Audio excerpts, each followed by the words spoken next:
ये शहंशाह अकबर का वो कक्ष है जहां वो अपने नौरत्नों के साथ बैठकर मंत्रणा किया करते थे।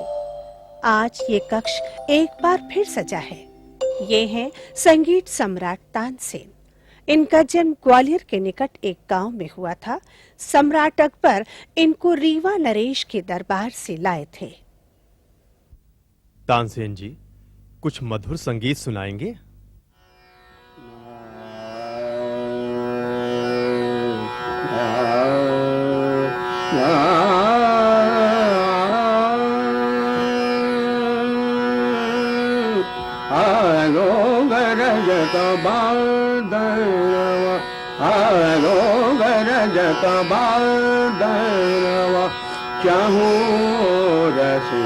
उमड़ घुमड़ प्रचंड घहराता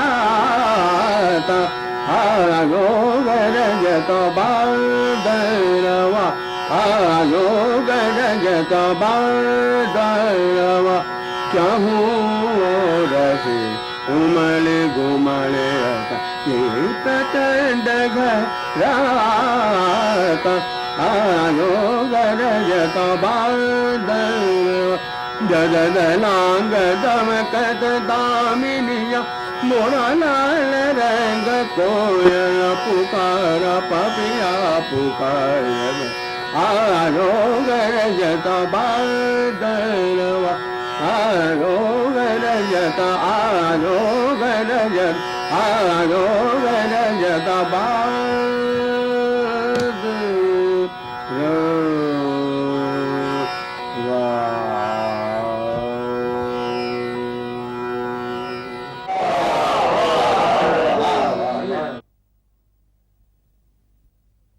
आप हैं टोडरमल। टोडरमल अपनी योग्यता के बल पर प्रधानमंत्री पद को पहुंचे। वित्त विभाग में उनका विशेष अनुभव था।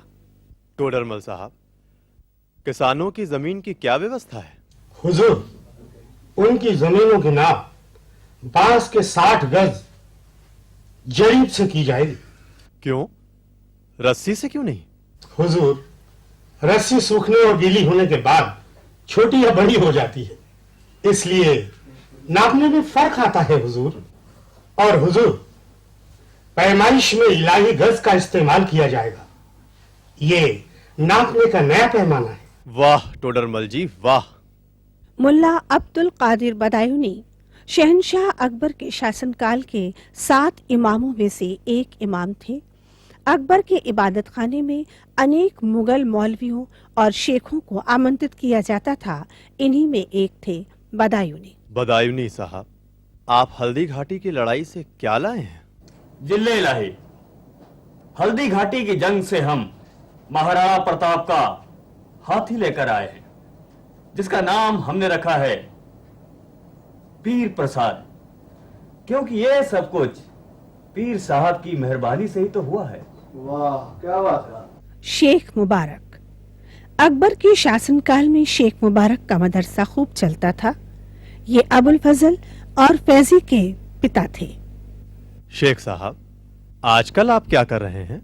शहंशाह, बच्चे बड़े हो गए हैं, आपके दरबार की शान बढ़ा रहे हैं। मैं आपके इबादत खाने की देखरेख कर रहा हूं और इसके साथ दीन इलाही को भी फैला रहा हूं। ये है बीरबल। बीरबल का नाम था महेश दास। विद्वान होने के कारण रीवा नरेश रामचंद्र ने उन्हें अपने दरबार में स्थान दिया। फिर वो आमेर के दरबार में गए। यहीं से अकबर तक पहुंचे। अकबर बीरबल की वाक्पटुता और राजनीतिक चातुर्य से बहुत प्रसन्न थे। इसीलिए वो अकबर के विशेष सलाहकार नियुक्त हुए। बीरबल जी, हमारे राज्य में कुल कितने कौवे होंगे? 1,65,357 जहांपना। और अगर कुछ ज्यादा हुए तो? दावत खाने आए होंगे हुजूर। और कम हुए तो? पास के शहर में दावत खाने गए होंगे हुजूर। आप हैं अबुल फजल। आप फैजी के भाई थे और अकबर के परामर्शदाता भी, कुशल सेना नायक भी। दक्षिण विजय का श्रेय इन्हीं को जाता है। अबुल फजल, दक्षिण की क्या खबर है? असीरगढ़, बरार, खानदेश, बीजागढ़ सब आपकी रियाया हो चुकी है। अहमदनगर पर चांद बीबी अपने दत्तक पुत्र के साथ राज कर रही हैं और वे बहुत जाबाज हैं, पर हम जल्द ही फतेह हासिल करेंगे। आप हैं राजा मानसिंह। मानसिंह आमेर के राजा भारमल के पौत्र थे और भारमल की पौत्री हरकाबाई का विवाह अकबर के साथ हुआ था। मानसिंह कुशल सेनापति और योद्धा भी थे। मान सिंह जी, हमारी सीमाओं की क्या स्थिति है? शहंशाह, कबाली जातियों का तो दमन हो चुका है। अफगानियों का विद्रोह दब चुका है। बिहार, बदख्शा, कश्मीर, गुजरात, सब जगह आपका परचम लहरा रहा है। फैजी अपनी काव्य प्रतिभा और विद्वान होने के कारण ही अकबर के नवरत्नों में विशेष स्थान प्राप्त कर सके।